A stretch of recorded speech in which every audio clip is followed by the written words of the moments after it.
Welcome to the Defense and Aerospace Report. I'm Vago Muradian here in Northern Virginia, where we're interviewing my old friend Riad Kahwaji, who wears many hats. One of them is SEGMA. The other one is Enigma, which is the Institute for Studies in the Gulf region, Defense and Security Studies. And you're also the editor of SD Arabia, which is the Middle East's leading defense and aerospace publication. And in your SEGMA, guys, you're also putting on the Dubai International Air Chiefs Conference, which is something that a long time ago we were partnered on. We're a media partner with you this time around.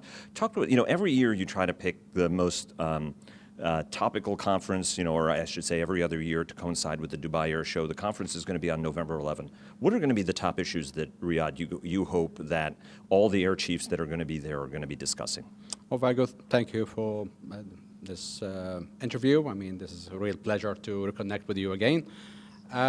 This year, this is the 8th edition of the Dubai International Air Chiefs Conference. We are working very closely with the Ministry of Defense and the Air Force, the UAE Air Force. And usually we sit with them and we go over what are the trends, what are the plans for the UAE and regional air forces. This year we found that the big theme is fifth generation aircrafts. This is, as you know, the Gulf states have this state-of-the-art air power. They have the most modern in the region. Most of them have procured 4.5 generation. Now it's time for them to move to the 5th generation. So the big theme you will see in the topics very much revolves about what is the 5th generation. It is not just a simple platform, it is a whole network.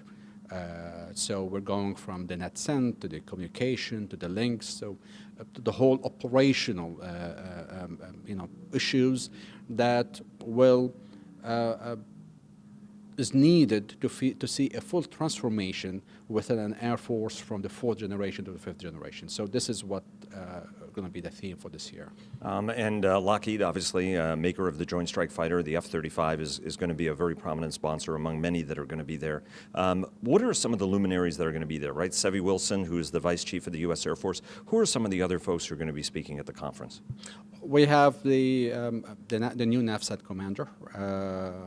We also have the commanders from Italy. We have speakers from Air Forces of Australia, Canada, UK, France, of course the UAE.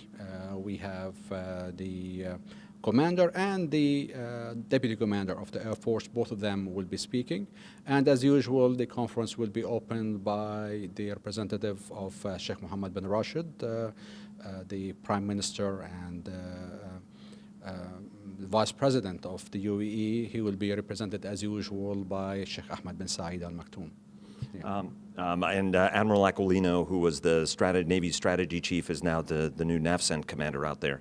Want to ask you that the region has been working toward a military transformation. Iran, there are concerns about Iran, but each of those air forces in the region, Saudi Arabia, the Emiratis, if you went back 10 years ago, there was not a lot of extensive operational experience. Whereas if you look at it now, after Libya operations, after counter-ISIS operations, after involvement in Yemen, it's a very, very different air force. You're based in Dubai. Talk to us a little bit about the transformation in air power and military thinking that the region has experienced based on the operational lessons that have been learned in each one of these theaters. Well, I mean, the evolution there is very much based around the threat perceptions. And for many years, the main threat perception is from Iran. And therefore, we saw a lot of the procurement plans, the policies, the strategies are all how to deal with this threat. When it comes to Iran, you have the ballistic missiles, the cruise missiles, you have the maritime threats, and now Iran, with its improved relations with Russia and acquisition of this S-300, this has bolstered the air defense for the Iranians. Now, the air forces of the GCC are all looking on how to deal with all these developments. On the one end, they are consolidating their air defense system by building the multi-layered air defense from the THAAD to the Patriots, with connecting them with a robust early warning system, aerial and ground-based, and even now looking into maritime-based. Then you go into the air power, headed towards fifth generation. They need now the stealth capability to be able to counter the S-300 deployment in Iran. They need to have better long-range standoff weapons to be able to engage targets from a long distance away from the air defenses.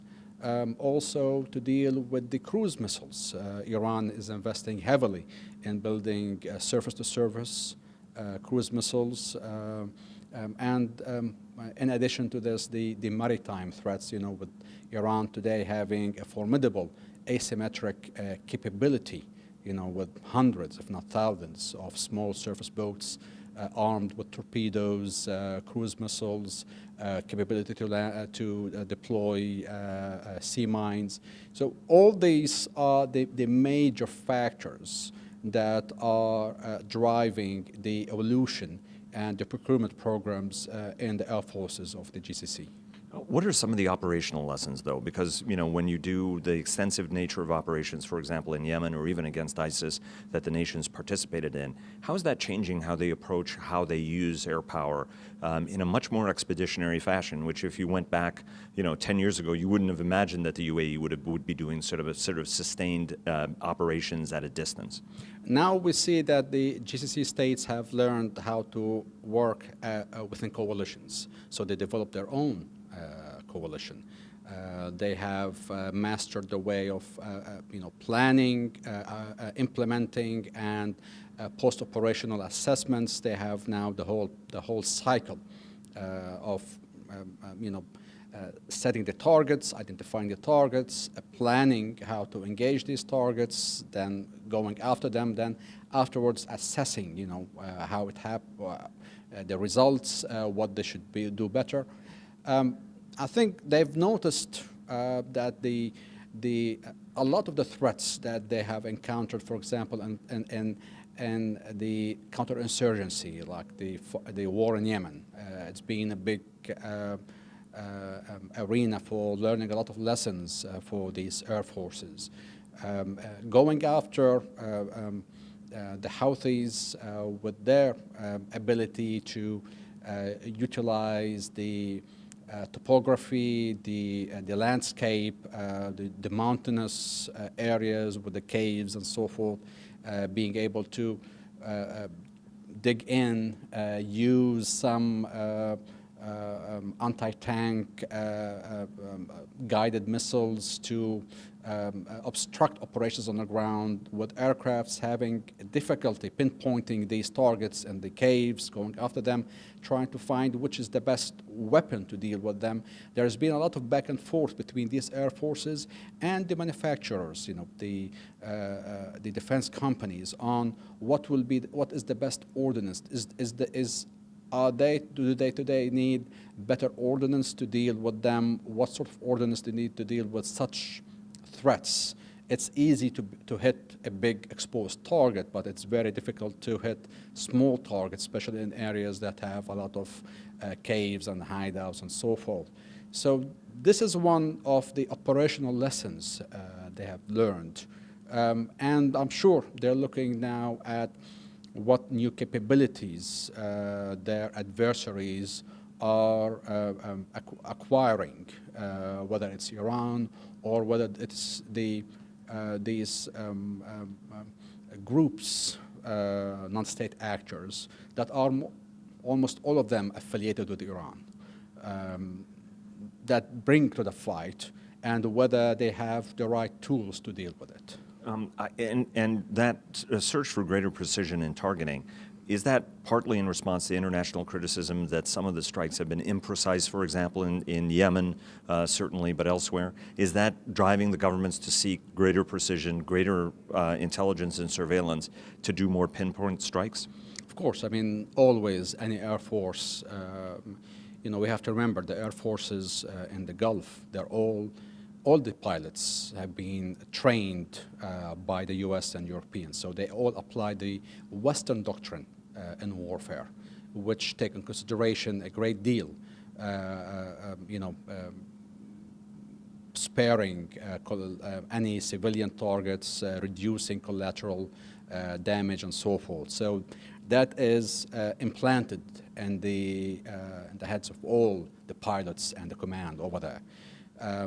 Sometimes, if you have the wrong ordnance, if you have one with big warheads, it's going to cause a lot of damage, especially when these gunmen are operating from residential neighborhoods.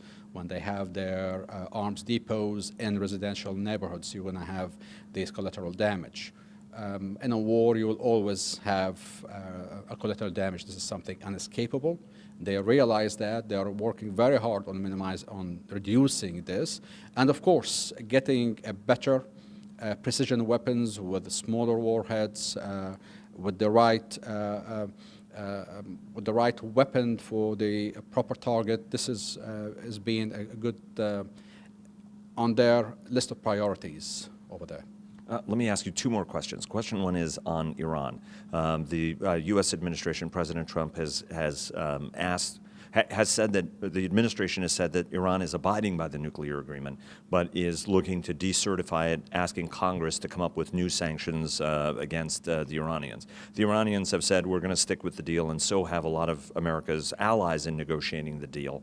From a local perspective, is the Iran nuclear deal seen as as the past administration and even those, in Europe who helped negotiate the deal, or I should say the negotiating partners have said, this wasn't designed to make Iran a good guy. It was designed to take the nuclear option away from the Iranians. So they will be disruptive, but they won't have a nuclear capability. How is it seen in the region? Is the deal seen as a positive in that it delays Iran's nuclear capability, or is it seen as a fundamental mistake that should never have been done? Well, it's no secret that many countries or many governments in the region, in the Gulf region, were not happy. First of all, that they were kept away from this. It was secret talks. They were not informed about it. Second, when it happened, that from day one, they said that it left out very important issues, which is, how Iran's behavior in the region that should have been tied, being put as one package, and the U.S. should not have separated the nuclear from the other issues. The third is that Iran has benefited a lot from this with the billions of dollars that have gone from here, lifting of sanctions that have brought in a lot of business into Iran, and a lot of that money is going to finance the Revolutionary Guards and their militias that we see them today operating in Iraq and Syria and Yemen and all these places. So the countries in the region today have welcomed the new policy announced by President Trump because it addresses what they've been talking about, which is Iran's behavior, that this is the main thing that should have been tackled all along with the nuclear deal, that it should have been a nuclear deal plus the ballistic missiles plus Iran's behavior. This should be a one whole package. Let me ask you about industrial cooperation. Across the region, whether it's in the United Arab Emirates, whether where you're based in Dubai, obviously, or in Saudi Arabia, there's this drive to produce more locally, to build up local industries. It's a two-part question. Part one of the question is, how successful is this going to be? Because you've watched this trend for a long time. It's had various fits and starts where the region has said, we want to do this. There have been some very, very big initiatives that sometimes haven't produced the kind of results that I think everybody had wanted. How is this drive different from past drives? Well, I think it's come of age. they're learning more. They're gaining experiences how to go about it. It's no longer based on an order, like UAE military wants to have some fighting vehicles, then you just partner and build this couple hundred units, and then they say what's next, and you don't have any other plans. Now, from right now, they are looking beyond this, like from day one. Okay, there is a requirement for this platform. How are we going to develop it in a way that we can sell it here, but also can go with upgrades to continue producing, to have R&D, and the sort of finding the right partner who can help sustain and go with them along for the long run. So this way, whatever entity they come up with, this entity is able to produce not just one platform, but multiple platforms. Take, for example, the EDIC Al-Nimr company, for example. Today, they have a number of vehicles. They have 4x4, 6x6, 8x8. They have for desert terrain, for urban terrain, for all sorts of requirements that are there in the militaries in and outside the region. This way, it can become self-sustaining and not dependent on a single order from a country, whereby the company just closes down once this order is completed. Do you think, what are the challenges, though? Because the United States was slow, for example, to transfer unmanned aircraft technology, for example. And there are some people here in Washington who you know, and I'm sure you've had this conversation with folks here, who got very concerned, for example, with the big Saudi order for Chinese unmanned systems, for example, or some of these. What are some of the challenges associated with doing this? Because all the nations in the region are very close allies of the United States. They have some legitimate frustrations about the transfer of some technologies. On the other hand, from an allied perspective, then you look at some of these systems, whether it's triple-digit SAMs or with Chinese UAVs. What are some of the challenges that the countries have to work out with not just Washington, but also their European allies, who tend to get very concerned when, you know, Russian and Chinese equipment are going into the inventories of these countries? The US and European countries, when it comes to the unmanned systems here, they have fell victim to their own treaties that they've signed. You know, they signed this treaty for proliferation of missiles. And the drones go as part of this. And therefore, they were unable to successfully proceed with sale of drones that are required today by the GCC. And that's why the GCC has decided to go to Russia and China. It's not because they have better systems, but because the West is unable to do this for legal reasons. So it's time for the US and the Europeans to review their own laws and see whether it's become counterproductive to the end game here, to the objective. Because at the end of the day, a country finding that it needs a certain platform for its own security is going to pursue it, whether if the allies cannot provide it, it's going to go for the other people in the market. Was the missile defense deal a surprise to you when the Saudis signed up for the triple-digit Russian system? Yeah, it was a bit of a surprise, but at the same time, it's clear that they're buying new kill vehicles. I mean, they are not redoing their whole missile defense system. The missile defense system is very much in place. It's very much, predominant with the U.S.-made systems. However, they found within the S-400 as a good kill vehicle that they can tie it up to the existing system of the THAAD, the Patriots, and so forth.